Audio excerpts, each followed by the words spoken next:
जादुई तोता। एक छोटे से गांव में एक गरीब परिवार रहता था। उस परिवार में रामू और उसकी बीवी सीता उसके बेटे चिंटू के साथ रहते थे। उसी गांव में एक तोता भी रहता था। उसका नाम था रघु। वो किस्मत का धनी था। जहां भी जाता वहां किसी भी चीज की कमी नहीं पड़ती थी। एक दिन रघु उड़ते उड़ते उस गरीब परिवार के घर गया। रघु सोचता है, अरे वाह, लगता है यहाँ आज बहुत अच्छा खाना मिलेगा। मैं पेट भर के खाऊंगा। वो एक कटोरी में रखे अमरूद देखता है। अरे वाह, अमरूद, मुझे तो ये बहुत पसंद है। मैं तो इसे पेट भर के खाऊंगा। रघु तोता अमरूद खाने ही लगता है। तभी सीता रघु को अमरूद खाते देखती है तो गुस्सा हो जाती है और उसे वहाँ से भगा देती है। भाग यहाँ से, न जाने कहाँ से आ जाते हैं। मैं तो परेशान हो गई हूँ इनसे। सीता के भगाने के बाद रघु चुपचाप से एक कोने में रहता है। धीरे धीरे उस परिवार की बरकत होने लगती है।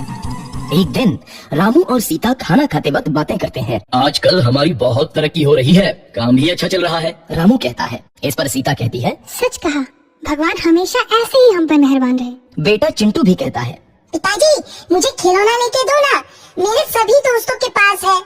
रामू कहता है, ठीक है, जरूर लाऊंगा।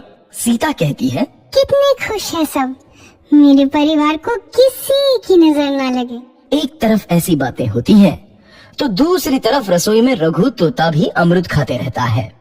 मजा आया, अमरूद खाया, मजा आया, अमरूद खाया, मजा आया। तभी सीता रसोई में आती है और रघु तोते को अमरूद खाते देख बहुत गुस्सा होती है। सीता रघु को बाहर निकालने के लिए पिंजरे में अमरूद रखती है। रघु जब अमरूद खाने लगता है तो पिंजरे का दरवाजा बंद हो जाता है और वो उसमें फंस जाता है। मुझे बाहर निकालो, मैं यहाँ फंस गया हूँ, मुझे बचाओ। अगले दिन सीता पिंजरा उठाकर बाहर दूर उस रघु को छोड़ देती है। रघु के जाते ही उनके घर आई बरकत धीरे धीरे कम हो जाती है। उन्हें बहुत घाटा होता है। सीता कहती है, ये क्या हो रहा है? अचानक इतना कैसे बदल गया? अभी तक तो सब कुछ अच्छा चल रहा था। रामू कहता है, लगता है भगवान हम पर रूठ गए हैं। चिंटू भी कहता है, लगता है अब मुझे खिलौने भी नहीं मिलेंगे। और वो रोने लगता है और बाहर चला जाता है। कुछ दिन बाद रघु तोता फिर से उस घर में आता है। वापस आया, मैं वापस आया, अब मैं जमकर अमरूद खाऊंगा। रघु सीधा रसोई घर में चला जाता है और अमरूद खाने लगता है। कुछ देर बाद सीता रसोई में आती है और रघु को देख कहती है, एक तो घर में पहले से इतनी दिक्कत चल रही है और ऊपर से ये तोता मुझे और परेशान कर रहा है। सीता रघु को वहाँ से भगा देती है। रघु उड़कर किसी कोने में छुप जाता है। कुछ दिन बाद धीरे धीरे उस घर की बरकत वापस आने लगती है। काम भी अच्छे से चलने लगता है। एक रात जब रघु तोता अमरूद खाने जाता है तो पिंजरे में फंस जाता है।